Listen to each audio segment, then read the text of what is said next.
Hi everyone, Paul here from FamilyWheels.ca and welcome to Mechanical March here on the channel. Ever since I started things up a few years ago, I've heard from a number of you who've said it'd be great to offer a series of easy to understand, approachable videos that answer some of those simple, burning questions that people have about how their cars work and little fixes that can be done to improve things like squealing brakes, for example. And I thought, who better to meet up for this kind of thing than my own personal mechanic, Knibbe Automotive, because they really specialize in making the whole process unintimidating and approachable. So we're going to head inside here and meet up with Justin Knibbe, part of the family that owns this Calgary run outfit, and he's going to tell us how to check the fluids under our hood this week and some of the warning signs that you might want to bring it in and have your mechanic take a look.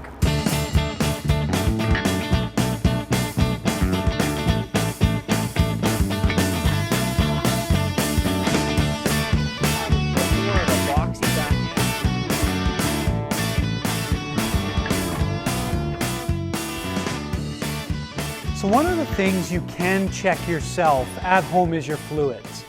Now people feel intimidated when they open the hood, but most cars have the same fluids and they kind of look the same and are in the same areas. So I'm going to walk through them one by one. The first one being the engine oil.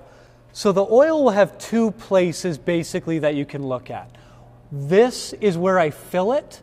So right on the cap, it'll usually tell me what kind of oil it requires. This one's a 5W30 spec. And usually yellow is the dipstick where I can check my oil. So the way you check your oil is to pull the dipstick out, wipe it off the first time, because as the car is running, it will spit oil kind of all over and it'll look like it may be way up high when it's not. So wipe it off, put it back in all the way down till it clicks in, and then pull it back out. And then you look at the dipstick, and the oil has to be at the cross hatches between the lowest circle and the highest circle there in this crosshatch region. Usually it's closer to the top, so this one's right by my thumb there. It's nice and full, so that's good.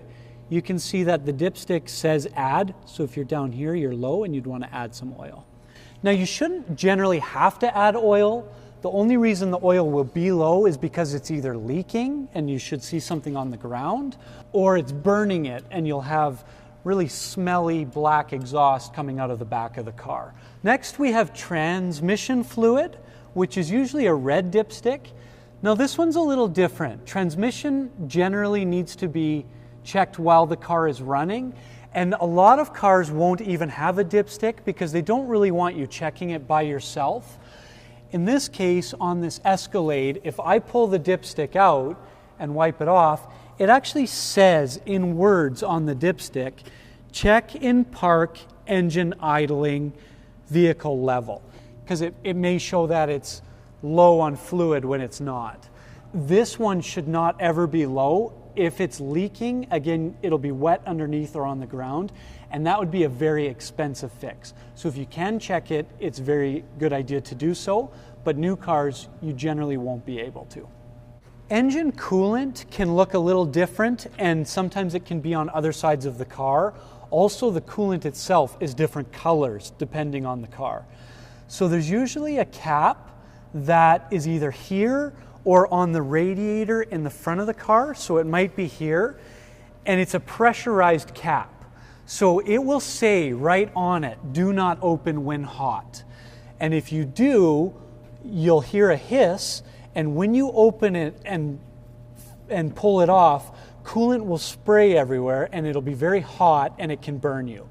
So that's why they make this reservoir see-through usually. So I can actually look at the reservoir and give it a shake if it's dirty. In this case, it's easy to see where the level is, and it's a red coolant.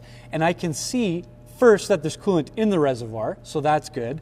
And if you came to this side, you'll see that there's words that say full cold, and then way lower it'll say full hot. So full cold is where I want the line to be while the engine's cold, which this one is, and the level's right there, so my coolant is good. That's it. Again, if coolant runs out, the engine can overheat and it can damage it, and that's thousands of dollars to repair. The next fluid we're going to look at is the brake fluid. Now, a brake master cylinder usually has the reservoir right on top, And again, it's a clear bottle. So if I wipe it off, because this one gets a little dirtier, I can shake it in order to see it sloshing around, and I can see where the level is. So if I come to this side, again, there's a max line and a min line. So here it says max, here it says min. So as long as that level's between the two, I'm good. Usually closer to the higher end, but as the brake pads wear out, the fluid level will drop. And then as you put new brake pads in, the level will go back up. So this one I don't recommend opening. The fluid is hygroscopic, which means it attracts moisture out of the air, and we don't want moisture in our brake fluid. This fluid should never run out, and if it does, it's because it has a leak, a brake line might be split, and that would not be safe to drive. The next fluid is power steering. This is one that new cars are getting away from. So lots of cars won't actually have this reservoir or this dipstick, but this is one that I can check again with the dipstick. So I undo the cap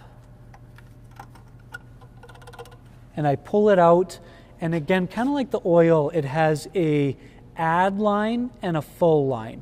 And so it says full hot, and as long as I'm in there, I'm good. And in my case, I am actually a little low. So on this one, I'll probably top it up a little bit. Again, that one doesn't run out. So if it's low, it's because something's leaking. In this case, I think the power steering rack is leaking a little bit. So we're going to top that one up. And then my last fluid, which is the easiest of all, is the washer fluid. So that one, you put washer fluid in, you fill it right to the top. There's no dipstick. You fill it as full as it'll go, because in soggy weather like we have outside right now, you're going to use a lot of it. So this one we keep full. Never a bad idea to keep a jug in your trunk.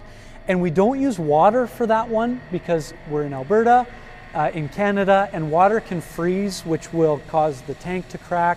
So we use a winter graded washer fluid. So as I said, this vehicle kind of has all the fluids available and accessible to check. But some cars are moving away from that. So as I come over to this newer Toyota RAV4, it actually doesn't allow me to check the transmission fluid. And that's because they don't want you adding to it. There's no dipstick, there's no reservoir, so I cannot check the transmission fluid. So if I ever see a leak on the ground, I would bring it in, and otherwise we leave that one alone. Also, this one doesn't have a power steering reservoir. Cars are becoming more electric, and they're using electric power steering racks, so there's no fluid to move those components, so I don't have to check that one. Fluids is something you can check at home. If you're not certain about which fluids to top it up, no problem. Call us, bring it by, and we'll help you with that. Very simple. But checking your fluids and making sure they don't run out is one of the easiest, cheapest ways to protect your car.